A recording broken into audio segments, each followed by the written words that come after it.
የወሎ ቀጠና ወታደራዊ ትንቅንቆች እንደቀጠሉ ናቸው። አገዛዙ የድሮን ሽፋን የወሰደበት የፋኖ አድፍጦ መቼዎች ስኬታማ የሆኑበት ከባድ ውጊያ ተካሂደዋል።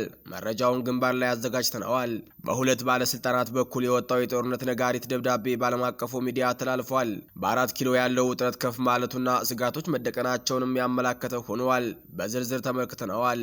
በአገው ታጣቂዎችና በህወሓት ጥምረት የዋግምራ ወረዳዎች መያዝ የብልጽግና መንግስት ዝምታ በቀጠናው ነዋሪዎች ላይ ከባድ ስጋት ደቅነዋል። ተፈናቃዮች መረሻ መቅመሻ አጥተዋል።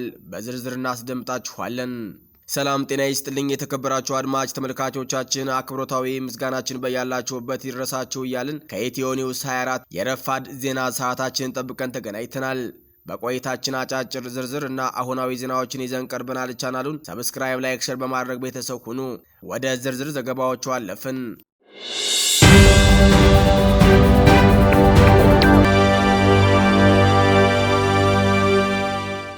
የአማራ ፋኖ ብሔራዊ ንቅናቄ ወሎ ቤት አማራ ምኒልክ ዕዝ በአምባሰል ግንባር የብልጽግናን ጦር አይቀጡ ቅጣት ቀጣ።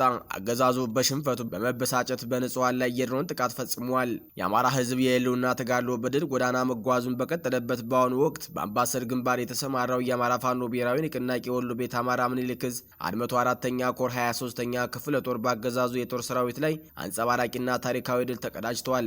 የፋኖን የነጻነት ጉዞ ገታለው በሚል የተለምዶ ቅዠትና መቅበዝበዝ ውስጥ የሚገኘው የብልጽግና አገዛዝ መነሻውን ከኩታበር ወደ ተለያየን ዚሃ እንዲሁም ከደላንታ በቴሪ አድርጎ ወደ ዚሃ ከፍተኛ ቁጥር ያለው ሰራዊት ቢያንቀሳቀስም የጠበቀው ግን ያልቀመሰው መራራ ጽዋ ሆኗል። እልህ አስጨራሹ የዚሃ ውጊያና የአገዛዙ ሰራዊት መደምሰስ አምባገነኑ አገዛዝ በድምር ሞርተር ዙ 23 እና መድፍ በማንገት በሰማይ ደግሞ በሁለት ዘመናዊ ድሮኖች በመታገዝ ፋኖን ሙሉ ለሙሉ ለማጥፋት ታጥቆ ቢነሳም የፋኖ የጽናትና የጀግንነት ግንብ ሊደፈር አልቻለም።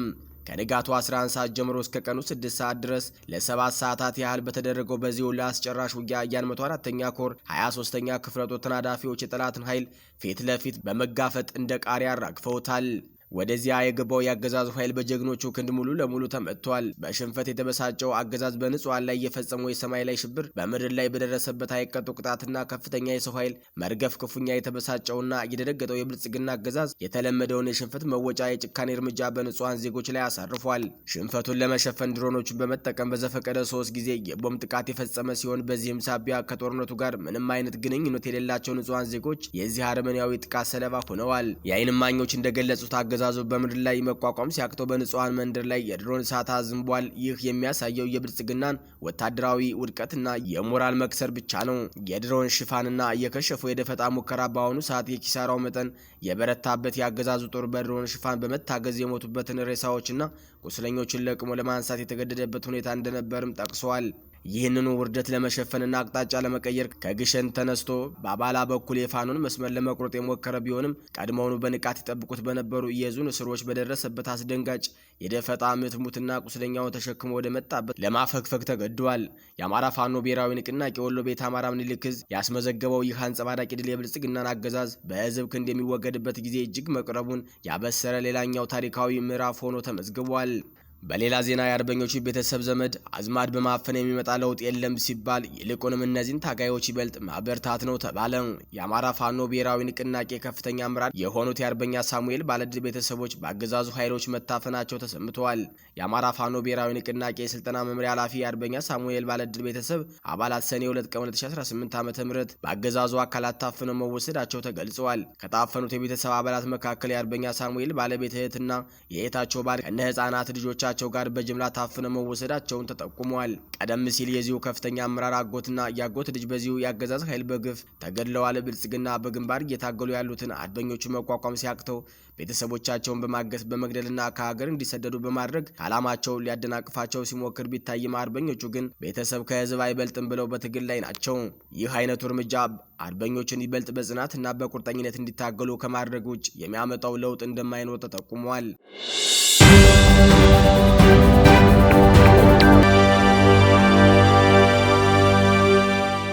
የሀገሪቱ የብሔራዊ መረጃና ደህንነት አገልግሎት ዋና ዳይሬክተር አምባሳደር ሬድዋን ሁሴንና የጠቅላይ ሚኒስትሩ አማካሪ አቶ ጌታቸው ረዳ ህወሓት በፌዴራል መንግስት ላይ ጥቃት ለመሰንዘር እያሴረ ነው በሚል በአልጀዚራ ላይ ያወጡት ጽሑፍ በሀገሪቱ ፖለቲካ ላይ አዲስ የውይይት ማዕበል ቀስቅሷል።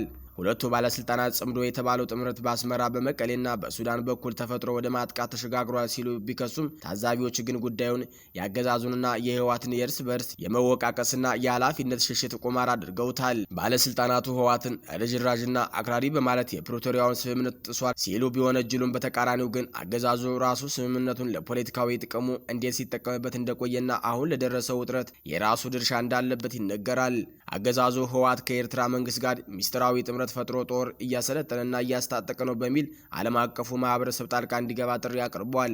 ይሁን እንጂ ትናንት በመቀሌና በአዲስ አበባ መድረኮች ላይ አብረው ሲሳሳቁ ስልጣን ሲጋሩ የነበሩ እነዚህ አካላት ዛሬ የህዝቡን የኑሮ ውድነት፣ የጸጥታ እጦትና አስተዳደራዊ ውድቀቶችን ለመሸፈን ዳግም የጦርነት ከበሮ እየደለቁ ነው የሚሉ ወቀሳዎች በበረታ ሁኔታ እየቀረቡባቸው ነው። የሰላም ስምምነቱ ሙሉ በሙሉ ተግባራዊ አድርጎ ወደ ዘላቂ መረጋጋት ከመግባት ይልቅ ሁለቱም ኃይሎች የራሳቸውን ወታደራዊና ፖለቲካዊ ጡንቻ ለማፈርጠም ጊዜ ሲገዙ እንደነበር የሰሞኑ ውጥረት ማሳያ መሆኑ ተቺዎቹ ይናገራሉ። አገዛዙ ህወሓትንና አስመራን በአንድ ላይ ፈርጆ ጽምዶ እያለ ሲከስ፣ የፖለቲካ ተንታኞች ግን ትናንት በትግራይ ጦርነት ወቅት አገዛዙና አስመራ የነበራቸውን ጥምረት ያስታውሳሉ። ትናንት አስመራን ይዞ ህወሓትን የደበደበው አገዛዝ ዛሬ ደግሞ ህወሓትና አስመራ ተባበሩብኝ ማለት የፖለቲካ መርህ አልባነቱን ያሳያል የሚሉ ወቀሳዎች እየተሰነዘሩ ነው። በሌላ በኩል ህወሓትም ቢሆን በትግራይ ህዝብ ስም እየማለ ከትናንት ታሪካዊ ጠላቶች ጋር ስውር ስምምነት ውስጥ መግባቱ ካለፈው ጥፋት አለመማሩንና የስልጣን እድሜውን ለማራዘም የማይፈነቅለው ድንጋይ እንደሌለ ያሳያል ተብሏል። ሁለቱም አካላት የትግራይን ህዝብ የጦርነት ሰለባ ካደረጉ በኋላ ዛሬም ህዝቡ ጦርነቱን ውድቅ አድርጎታል እያሉ የራሳቸውን ፕሮፓጋንዳ ለመስራት እየሞከሩ ነው። ዳሩ ግን ሁለቱም የጦርነት አጀንዳዎቻቸውን አልተውም። ሰሞኑን የሚታዩ የሀገር ሽማግሌዎችን የማንቀሳቀስና አሸማግሉ የማለት ጉዞዎች ከመሸነፍ ስጋት ወይም ለህዝብ ከማሰብ የመነጩ ሳይሆኑ ሁለቱም አካላት ዓለም አቀፉን ማህበረሰብ ለማታለልና የዲፕሎማሲ የበላይነት ለመውሰድ የሚያደርጉ ስልታዊ ጨዋታ መሆኑ ይነገራል። በአጠቃላይ አገዛዙም ሆነ ህወሓት በአገሪቱ ላይ ለተደቀነው አዲስ የጦርነት ስጋት እኩል ተጠያቂዎች ሲሆኑ አንዱ ሌላውን በመወንጀል ንጹህ ለመሆን የሚያደርጉት ጥረት የፖለቲካ ቁማር እንጂ ለህዝብ ደህንነት ማሰብ አለመሆኑን የፖለቲካ ታዛቢዎች ይስማሙበታል። በአገው ታጣቂዎችና በህወሓት ጥምረት የዋግ ኽምራ ወረዳዎች መያዝ የብልጽግናን መንግስት ዝምታ ምን ያሳያል ስንል መረጃ ሰብስበናል። በአማራ ክልል ዋግ ኽምራ ብሔረሰብ አስተዳደር ዞን የሚገኙት አበርገሌና ጻግብጂ ወረዳዎች ራሱን የአገው ዲሞክራሲ ህብረት አዴን አገው ሸንጎ ብሎ በሚጠራው ታጣቂ ቡድን ቁጥጥር ስር መዋላቸው ተረጋግጧል።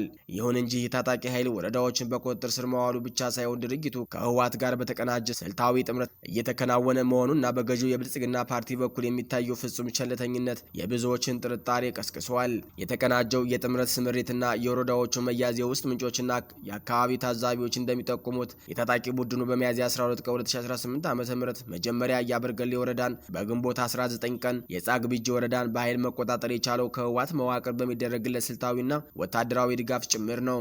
ህወሓት በአማራ ክልል ላይ ያለውን ተጽዕኖ ለማስፋትና የራሱን የደህንነት ቀጠና ለመፍጠር ይህንን የአገው ታጣቂ ቡድን እንደምቹ መሳሪያ እየተጠቀመበት እንደሚገኝ ይነገራል።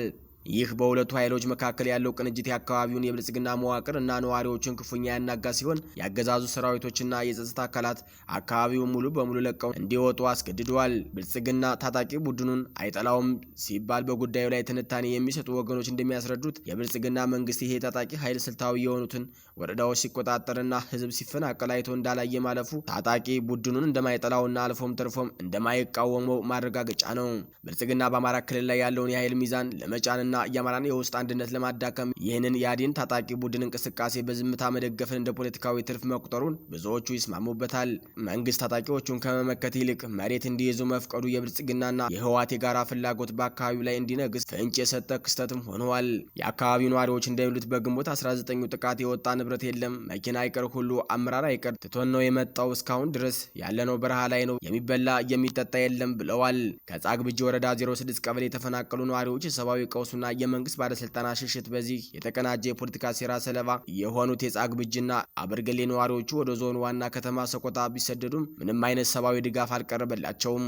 ከተማዋ ከኮረም ዋፍላዛታና አላማጣ የተፈናቀሉ ዜጎችን ጭምር እያስተናገደች ቢሆንም የተዘጋጀ መጠለያ ባለመኖሩ ህጻናትና እናቶች በአፈርና በቆሻሻ ላይ ለመኖር ተገደዋል። ይህ በእንዲህ እንዳለ የብልጽግና መንግስት ለጉዳዩ የሰጠውን አነስተኛ ትኩረት የሚያሳይ ምላሽ ከአካባቢው ባለስልጣናት ተሰምተዋል። የዞኑ የአደጋ ስጋትና ስራ አመራር ጽህፈት ቤት ኃላፊ አቶ ምህረት መላኩ ስለ ጉዳዩ ሲጠየቁ ጊዜ የለኝም በማለት ምላሽ ከመስጠት ተቆጥበዋል። የዋግ ኽምራ ብሔረሰብ አስተዳደር ዞን ምክትል አስተዳዳሪ አቶ ሹመት ጥላሁን በበኩላቸው በስልክም ሆነ በጽሁፍ የተላከላቸውን ጥያቄ ሙሉ በሙሉ ችላ በማለት ፈቃደኛ ሳይሆኑ ቀርተዋል ሲል ዲደብሊው ዘግቧል። ይህ የባለስልጣናቱ የምላሽ ጥረትና ሽሽት ታጣቂ ቡድኑ አካባቢውን እንዲቆጣጠር ከተደረገው የውስጥ ለውስጥ የፖለቲካ ስምምነትና ፍላጎት ጋር የተያያዘ መሆኑን ያሳያል ሲሉ ተፈናቃዮቹ በምሬት ይናገራሉ። የተከበራችሁ አድማጭ ተመልካቾቻችን የዕለቱ አበይት ዜናዎች እስካሁኖቹ ነበሩ። በሌላ የዜና ሰዓት እስከምንገናኝ ጤና ይስጥልኝ።